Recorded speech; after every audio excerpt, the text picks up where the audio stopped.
सुनो सुनो सुनो, देश भर के जज साहब लोग कान खोलकर सुनो। यदि आपको अपनी नौकरी प्यारी है, शांति से जीवन यापन चाहते हैं, तो भाजपाई सत्ता और सेठ के खिलाफ गलती से भी फैसला नहीं देना है। यदि आपको अपना करियर खराब नहीं करना है, जीवन में उथल पुथल नहीं चाहिए, तो भाजपाई सत्ता और सेठ के साथ खड़े रहिए, जी हुजूरी करते रहिए। और खड़े भी नहीं रहना है, लौट जाइए, लौटेंगे तो इनाम मिलेगा। जी हाँ, कृपया आपके जानने वाले भी कोई मिलाड हों तो उन तक ये बात पहुंचा दीजिए। हालांकि ये बात मालूम सबको है, मगर फिर भी बीच बीच में कुछ जज साहब लोग हिम्मत दिखा देते हैं, लगते हैं जज बनने, ईमानदार बनने, भाजपाई सिस्टम और सेठ के खिलाफ फैसला सुना देते हैं, फिर बेचारों की जिंदगी में तूफान आ जाता है। जी हाँ, बिल्कुल सही सुन रहे हैं आप।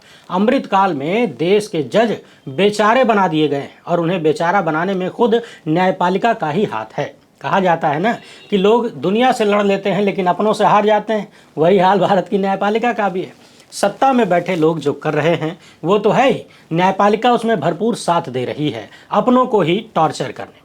भारत के इतिहास में सत्ता और जुडिशरी में ऐसी साठगांठ शायद ही कभी देखने को मिली हो। आपकी स्क्रीन पर जो तस्वीर दिख रही है, ये है श्री दिनेश कुमार गुप्ता, जयपुर वाणिज्यिक अदालत के न्यायाधीश हैं, माफ करिएगा थे।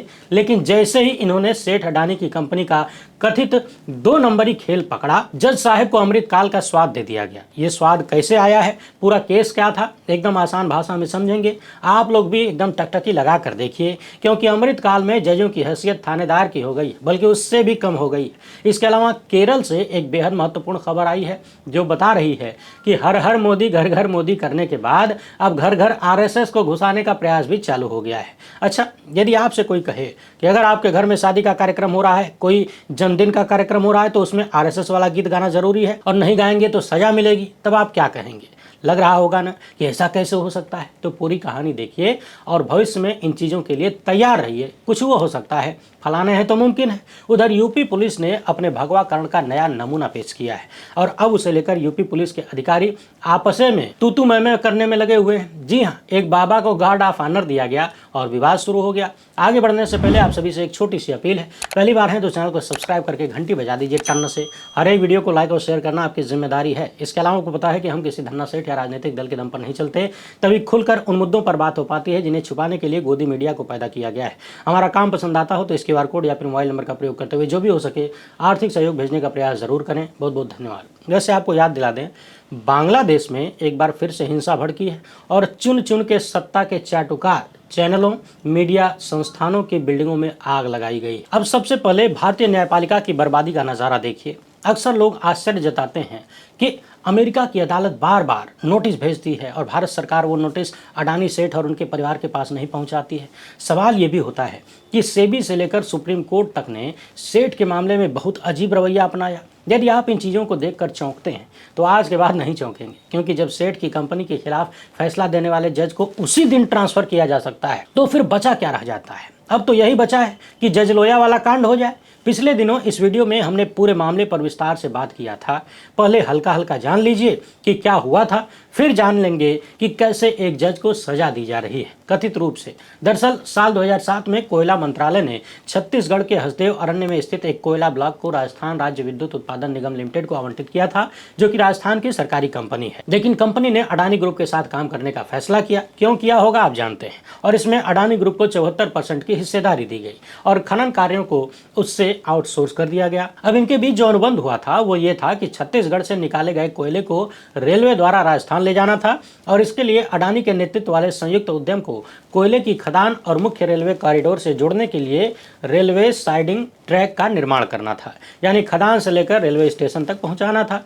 खनन का काम साल 2013 में शुरू हुआ, लेकिन रेलवे साइडिंग का निर्माण कई साल बाद तक नहीं हुआ। दोनों कंपनियों ने साइडिंग बनने तक कोयले को खदान से रेलवे स्टेशन तक सड़क मार्ग से पहुंचाने के लिए एक परिवहन एजेंसी को नियुक्त किया, यानी रेलवे साइडिंग बिछाकर उससे कोयला ढोना था। मगर इन लोगों ने अपनी मर्जी से अपनी सुविधा अनुसार सड़क परिवहन से कोयले की ढुलाई करवाया, जबकि अनुबंध में कहीं भी ऐसा कुछ लिखा नहीं था, सड़क परिवहन का कोई उल्लेख नहीं था। और फिर हुआ ये कि अडानी के नेतृत्व वाली कंपनी ने सड़क से ढुलाई का जो खर्चा आया उसका भुगतान राजस्थान की कंपनी से करवाया, यानी सरकारी कंपनी से करवाया। और यह खर्चा लाख, 2 लाख, 10 लाख नहीं था, बल्कि 1400 करोड़ रुपया, यानी 14 अरब रुपया। फिर क्या था, राजस्थान की सरकारी कंपनी ने दिया 1400 करोड़ रुपया, भुगतान किया डर के मारे। राजस्थान की सरकार डर के कांपने लगी थी। नहीं देखे हैं तो ये वाली वीडियो देखिए, विस्तार से हमने पूरी कहानी बताया था। लेकिन अडानी ग्रुप का मन इतने से भी नहीं माना। उन्होंने कहा कि आपने सड़क ढुलाई का जो खर्चा दिया था ना, वो खर्चा देने में देरी कर दी, हमें बैंक से लोन लेना पड़ा और ब्याज चुकाना पड़ा, तो अब आप ब्याज भी चुकाइए। अब जब बात ब्याज चुकाने की आई तो सरकारी कंपनी ने इनकार कर दिया। इसके बाद ये मामला जयपुर की वाणिज्य अदालत में पहुंचा साल 2020 में। और सोचिएगा कि सरकारी कंपनी नहीं गई, जबकि उसका नुकसान हो रहा था, जनता का धन वहां से लूटा जा रहा था, वो कंपनी नहीं गई अदालत, अडानी ग्रुप पहुंचता है अदालत। इनकी ढिठाई देखिए, दादागिरी देखिए और बदमाशी देखिए तथा सत्ता से गठजोड़ का जोश देखिए। पहुंच गए अदालत, लेकिन हुआ ये कि वाणिज्यिक अदालत में मामला पलट गया और वहां जस्टिस दिनेश गुप्ता ने राजस्थान की कंपनी के पक्ष में यानी सरकारी कंपनी के पक्ष में फैसला सुना दिया। और इतना ही नहीं, उन्होंने साफ साफ कहा कि जो काम अडानी के नेतृत्व वाले संयुक्त उद्यम को करना था, यानी रेलवे साइडिंग का निर्माण करना था, वो तो किया नहीं और अपनी गलती का भुगतान सरकारी कंपनी से करवाना चाह रहे हैं, यानी अतिरिक्त लाभ लेने का प्रयास कर रहे हैं, ब्याज मांग रहे हैं। ये तो गलत है। यानी जज ने पाया कि सेठ की कंपनी ने बहुत गलत काम किया है। फिर क्या था, अपने आदेश में जज श्री दिनेश कुमार गुप्ता ने अडानी की कंपनी पर यानी उनके नेतृत्व वाले पारसा केंटे कोलियरीज लिमिटेड पर 50 लाख का जुर्माना ठोक दिया। साथ ही ये भी कह दिया कि राज्य सरकार सीएजी से दोनों संस्थाओं के बीच हुए समझौते का ऑडिट करे। यानी राजस्थान की एक वाणिज्यिक अदालत ने ऐसा आदेश दिया जो अमृतकाल में सुप्रीम कोर्ट से भी नहीं निकल पाता था। फिर क्या था, स्क्रॉल की रिपोर्ट बता रही है कि जिस दिन श्री दिनेश कुमार गुप्ता ने यह आदेश दिया, उसी दिन, जी हाँ, उसी दिन उनका ट्रांसफर राजस्थान की राजधानी से 200 किलोमीटर दूर कर दिया गया, यानी जयपुर से ब्यावर जिले में भेज दिया गया। सोचिए, जिस दिन एक जज अडानी की कंपनी का खेल पकड़ता है, उन पर जुर्माना ठोकता है, जांच के आदेश देता है, उसी दिन बीजेपी की सरकार उन्हें पद से हटाने का आदेश जारी कर देती है। ध्यान रखिएगा, वाणिज्यिक न्यायालयों में न्यायाधीशों की नियुक्ति राज्य सरकारों द्वारा हाईकोर्ट की सहमति से की जाती है और राजस्थान हाईकोर्ट ने उसी दिन जज को उठाकर राजधानी से 200 किलोमीटर दूर फेंकवा दिया। जहां पर आप सेठ, सत्ता और न्यायपालिका में आपसी गठजोड़ देखिए, खिचड़ी देखिए। सोचने वाली बात यह है कि राज्य सरकार की सिफारिश को यानी ट्रांसफर की सिफारिश को, पद से हटाने की सिफारिश को हाई कोर्ट ने उसी दिन तुरंत मान लिया। यह स्पष्ट रूप से दिखाता है कि भारतीय लोकतंत्र के दो महत्वपूर्ण स्तंभों में कितना तालमेल है, कितनी खिचड़ी पक रही है। सोचिए, ये कितना चिंताजनक है। सत्ता में बैठे लोग या सत्ता के पाले हुए सेठ लोग, हालांकि कौन किसको पाले हुए है ये आप बेहतर जानते हैं, लेकिन अगर ये लोग कुछ गड़बड़ करेंगे तो आदमी यही कहेगा ना कि हम अदालत जाएंगे। लेकिन अदालत जाकर भी आप क्या करेंगे? दिनेश कुमार गुप्ता ने हिम्मत दिखाया देश की जनता का पैसा बचाने के लिए, सेठ की मनमानी को रोकने के लिए, मगर एक तो उन्हें ट्रांसफर की सजा मिली, दूसरी तरफ लगभग 2 सप्ताह बाद हाईकोर्ट ने उस फैसले पर रोक लगा दिया और तब से इस मामले पर सुनवाई जारी है। अगली सुनवाई जनवरी 2026 के आखिरी सप्ताह में होनी है। आप केवल स्पीड देखिए, जैसे ही सेठ की कंपनी के खिलाफ फैसला आता है, जांच के आदेश होते हैं, राजस्थान की सरकार, भाजपाई सरकार जज को ट्रांसफर करने के लिए हाईकोर्ट से कहती है और हाईकोर्ट उसी दिन उनकी बात मान के एक्शन में आ जाता है, ट्रांसफर हो जाता है और इसके 2 सप्ताह बाद राजस्थान हाईकोर्ट द्वारा फैसले पर रोक लगा दी जाती है ना? कितना बढ़िया अमृतकाल। अब आपके मन में आ रहा होगा कि जो करोड़ों अरबों रुपया उसी डील से कमा रहे हैं, उनके लिए 50 लाख रुपए क्या था, जुर्माना भर देते और जांच जब होती तो होती। लेकिन सवाल यह है कि सेठ की कंपनी, जहां सेठ का नाम जुड़ा हुआ है, वहां पर कोई जज, कोई अदालत इतनी हिम्मत कैसे दिखा देगी कि जुर्माना लगा दे और जांच का आदेश दे दे? ये तो सेठ और सत्ता की साख पर बट्टा लग जाएगा। अब भारत की जनता के पास या अपेक्षाकृत कमजोर लोगों के पास कोई चारा, कोई रास्ता, कोई उम्मीद बची नहीं है। अब आप वो डायलॉग भूल जाइए कि मैं अदालत जाऊंगा, वहां तुमको देख लूंगा, I will see you in the court. वो जमाना चला गया। पिछले दिनों हमने देखा कि कैसे मध्य प्रदेश के जस्टिस अतुल श्रीधरन, जिनके फैसलों से भाजपाई सिस्टम हिल रहा था, उन्हें पहले छत्तीसगढ़ में ट्रांसफर करना था, फिर उसे बदलकर इलाहाबाद हाईकोर्ट भेज दिया गया। आरोप लगा कि चूंकि उन्होंने भाजपाई सत्ता को हिलाने वाले फैसले दिए, इसलिए सजा दी जा रही है, क्योंकि उनकी सीनियरिटी को खराब कर दिया गया।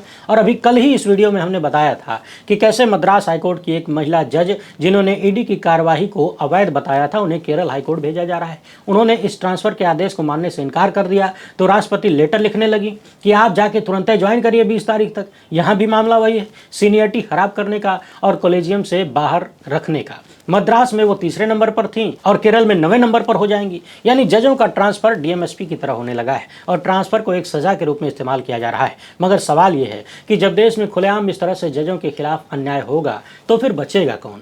हालांकि बचा ही कौन है, किसान, नौजवान, पहलवान और अब तो मजदूरों की गर्दन मरोड़ने का भी स्कीम आ गया है। मनरेगा खत्म हो गया और एक ऐसी व्यवस्था लाई जा रही है जिससे देश के सबसे गरीब लोगों को भी और ज़्यादा गरीब बनाया जा सके। मगर सवाल ये है कि गरीब नहीं बोल रहा है, थोड़ी अलग बात है, डर रहा है बेचारा। परंतु यदि देश के जज साहब लोग इस तरह खामोश हो जाएंगे, यदि वो भी डर के चुप रहेंगे, तो आम आदमी कहाँ जाएगा। यदि वे खुद के साथ न्याय नहीं करवा पाएंगे, अन्याय सह लेंगे, बर्दाश्त करेंगे, तो देश के लोकतंत्र का क्या होगा। पिछले दिनों हमने देखा मध्य प्रदेश में एक महिला जज ने वरिष्ठ पुरुष जज पर यौन शोषण का आरोप लगाया। उन्होंने राष्ट्रपति से लेकर चीफ जस्टिस और न जाने किसको किसको पत्र लिखा, कोई कार्रवाई नहीं हुई और आरोपी जज को उल्टे प्रमोशन मिला। तो महिला जज ने निराश होकर, हतोत्साहित होकर अपने पद से इस्तीफा देने का ऐलान किया, यानी जजशिप छोड़ने का ऐलान किया। और उन्होंने अपने पत्र में लिखा कि यदि मैं खुद के साथ न्याय नहीं करवा पा रही हूं तो लोगों को न्याय क्या दूंगी। सवाल वही है कि आए दिन बारी बारी से चुन चुन कर ईमानदार जजों को जब ट्रांसफर और सीनियरिटी खराब करने तथा कॉलेजियम में जाने से रोकने या कॉलेजियम से बाहर करने का प्रयास हो रहा है, जब न्याय करने वालों के साथ ही अन्याय हो रहा है तो बाकियों के साथ क्या होगा। मूल सवाल ये है कि जब न्याय करने वाले ही अन्याय को बर्दाश्त करके बैठ जाएंगे तो फिर आम लोग हिम्मत कहां से जुटाएंगे। अभी 1-2 दिन पहले ही भारत के चीफ जस्टिस सूर्यकांत एक निचली अदालत के जज के केस की सुनवाई के दौरान कह रहे थे कि रिटायरमेंट के दौरान जज साहब लोग, यानी रिटायरमेंट का दिन जब आने लगता है तो जज साहब लोग छक्का मारने लगते हैं, छक्का लगाने लगते हैं। यानी उन्होंने न्यायपालिका में भ्रष्टाचार का कहीं न कहीं इशारा किया। सवाल यह है कि ये भ्रष्टाचार है कि नहीं। क्या हुजूर को ये भ्रष्टाचार नजर आता है। अभी पिछली ही वीडियो में हमने इस मामले पर बात किया था कि ये सब भ्रष्टाचार क्यों नहीं देख पाते हैं। क्या ये भ्रष्टाचार का हिस्सा नहीं कि उस जज को जो अडानी सेठ की कंपनी के खिलाफ फैसला देता है, आदेश देता है, उसी दिन ट्रांसफर कर दिया जाता है, वो भी 200 किलोमीटर दूर, और 2 हफ्ते बाद फैसले पर रोक लगा दी जाती है। क्या ये इसमें कोई भ्रष्टाचार नहीं दिखता। क्या इसकी जांच नहीं होनी चाहिए। क्या चीफ जस्टिस सूर्यकांत इसकी जांच करवाएंगे, क्या इस पर कुछ बोलेंगे। पिछले दिनों इसी देश की एक सर्विंग जज से बात हुई, उन्होंने ही संपर्क किया था धन्यवाद देने के लिए और कहा कि जुडिशरी से संबंधित बहुत गंभीर चीज़ें आप निकाल कर लाते हैं और जो बोलते हैं हम लोग उसे झेल रहे हैं। बताने और देने के लिए बहुत कुछ है। मैंने उनसे पूछ लिया कि झेलते काहे हैं, बोलते काहे नहीं, तो उनका भी यही कहना था कि मजबूरी है, नौकरी है, परिवार है। बड़ा सवाल ये है कि जब मिलाड लोग सिर्फ अपनी नौकरी और परिवार को पालने की चिंता के कारण प्रताड़ित होते रहेंगे, अन्याय झेलते रहेंगे, तो फिर उम्मीद किससे की जाए। अब आप जरा इतिहास उठाकर देखिए, हमारे स्वतंत्रता सेनानियों को याद करिए। यदि सुभाष चंद्र बोस ने यही सोचा होता कि अंग्रेजों के खिलाफ बोलेंगे तो नौकरी छोड़नी पड़ेगी, उनसे बगावत करनी पड़ेगी, और वो तो चौथे नंबर के टॉपर न थे ICS के, तो अंग्रेजी सरकार के नौकर थे। तो यदि उन्होंने सिर्फ अपनी नौकरी और परिवार की चिंता किया होता, पालने की चिंता किया होता, तो आज भारत का क्या होता। यदि महात्मा गांधी ने सिर्फ अपनी वकालत के बारे में सोचा होता कि वकालत करें, 4 पैसा कमा लें, झूठ झपाट बोल के घर चला लें, तो आज देश कहाँ होता। यदि पंडित नेहरू ने यह सोचा होता कि मैं भी चुपचाप काली कोट पहन के अपने परिवार को पाल लूं, अंग्रेजों से लोहा लेकर जेल जाने की क्या जरूरत है, यही बात सरदार पटेल सोचे होते, तो आज देश का क्या होता। मगर अफसोस कि देश में हजारों की संख्या में जज हैं, अच्छे खासे पढ़े लिखे हैं, ऐसा नहीं है कि इतिहास की जानकारी नहीं है, परंतु फिर भी इस बात का सबूत दे रहे हैं कि भारत सैकड़ों साल तक गुलाम क्यों था। हालांकि सच ये भी है कि चुपचाप अन्याय और ज्यादती को बर्दाश्त करने से परिस्थितियां और खराब होने वाली हैं। बारी बारी से सबका नंबर आएगा। राहत चचा कह के गए हैं ना, कोई बचेगा नहीं। और कल को यदि आपके बच्चे के जन्मदिन पर, आपके घर में किसी वैवाहिक कार्यक्रम पर, या फिर आपसे यूं ही कह दिया जाए कि सुबह सुबह उठने के बाद RSS का गीत गा के वीडियो अपलोड करिए वरना सजा मिलेगी, तो चौंकिएगा मत। वो अमृतकाल भी जल्द ही आ सकता है, बल्कि आ रहा है। वायर की इस खबर को देखिए। RSS गीत गाने से इनकार करने पर केरल के डाक कर्मचारियों को दंडित किया गया। वैसे तो आप यही जानते होंगे कि सरकारी ऑफिसेज में उनका उद्देश्य यही होता है कि जनता की सेवा करना है, किसी संगठन का प्रचार मंच तो है नहीं। फिर भी केरल में इस साल के क्रिसमस के आधिकारिक कार्यक्रम में एक ऐतिहासिक विवादास्पद कदम उठाया गया। कहा गया कि RSS का जो राष्ट्रगान है उसको गाना है। RSS की एक शाखा और भारतीय मजदूर संघ से संबंधित एक संगठन ने यह अनुरोध किया था। 18 दिसंबर को पूरे केरल में डाकघर में कार्यक्रम होना था, लेकिन उसे रद्द करना पड़ा क्योंकि कर्मचारियों ने साफ साफ मना कर दिया कि हम भैया RSS वगैरह का गाना नहीं गाएंगे। अब आप सोचिए कि कितना दबाव बनाया गया होगा RSS का गीत गाने के लिए कि कार्यक्रम में रद्द करना पड़ा। यानी यदि RSS का गीत नहीं तो कार्यक्रम नहीं। CPIM के नेता और सांसद जॉन ब्रिटास ने कहा कि क्रिसमस केवल एक सांस्कृतिक अवसर के रूप में नहीं बल्कि आस्था, समावेशिता और सद्भावना की अभिव्यक्ति के रूप में मनाया जाता है। आरएसएस के इस फैसले के खिलाफ उन्होंने केंद्रीय संचार मंत्री ज्योतिरादित्य सिंधिया को एक पत्र भी लिखा था। साथ ही साथ ये पत्र केरल के डाक विभाग के उच्च अधिकारियों को भी भेजा गया। जॉन ब्रिटास कहते हैं कि किसी सरकारी कार्यालय में ऐसे गीत को पेश करने की कोशिश करना, जो गीत स्पष्ट रूप से पक्षपातपूर्ण वैचारिक संगठन से जुड़ा हुआ है, बहुत गलत है। ये भारत के संवैधानिक सिद्धांतों के भी खिलाफ है। उन्होंने जोर देते हुए कहा कि ये तो जबरदस्ती हो रही है, अल्पसंख्यक समुदायों की आस्था का अपमान है और एक वैचारिक एजेंडे के साथ एक धार्मिक उत्सव को हथियाने और उस पर हावी होने का जानबूझकर किया गया प्रयास है। अब आप दर्शक जरा बताइए, यदि आप हिंदू हैं तो बताइए, यदि कह दिया जाए कि रामनवमी में, कृष्ण जन्माष्टमी में या फिर किसी भी हिंदू त्यौहार में अल्लाह अकबर का नारा लगाना जरूरी है, या फिर सिख धर्म का कोई गीत गाना जरूरी है, या ईसाइयों का कोई धार्मिक गीत गाना जरूरी है, तो कैसा महसूस होगा? कोई संगठन कह दे उनका कि ऐसा ऐसा करना जरूरी है तो क्या होगा? सवाल यह है कि क्रिसमस के अवसर पर आरएसएस का गीत क्यों गाया जाना चाहिए और फिर इतना दबाव के कार्यक्रम ही रद्द करना पड़े? क्या ये किसी भी रूप में संवैधानिक है? क्या ये धार्मिक आजादी का प्रतीक है? क्या ये अल्पसंख्यकों पर एक संगठित हमला नहीं है? क्या ये हर जगह पसर के बैठ जाने का प्रयास नहीं है? वैसे तो अभी इंतजार करिए, क्रिसमस डे आते आते देश के कई कोने से उग्रवादी संगठनों के कांड सामने आएंगे, कहीं चर्च पर हमला तो कहीं कुछ और। अब जरा रामराज की ये स्पेशल कहानी देखिए।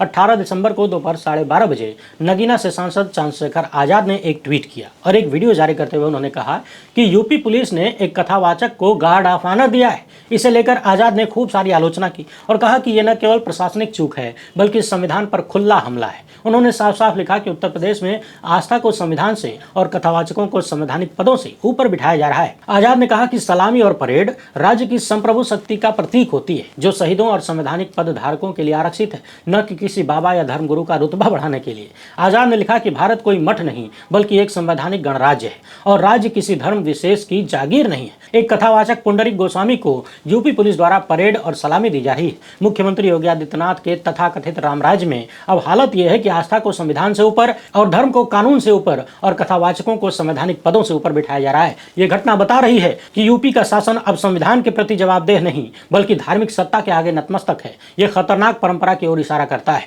जहां राज्य धीरे धीरे अपने संवैधानिक चरित्र का त्याग कर रहा है। सवाल यह है कि पुंडरीक गोस्वामी है कौन?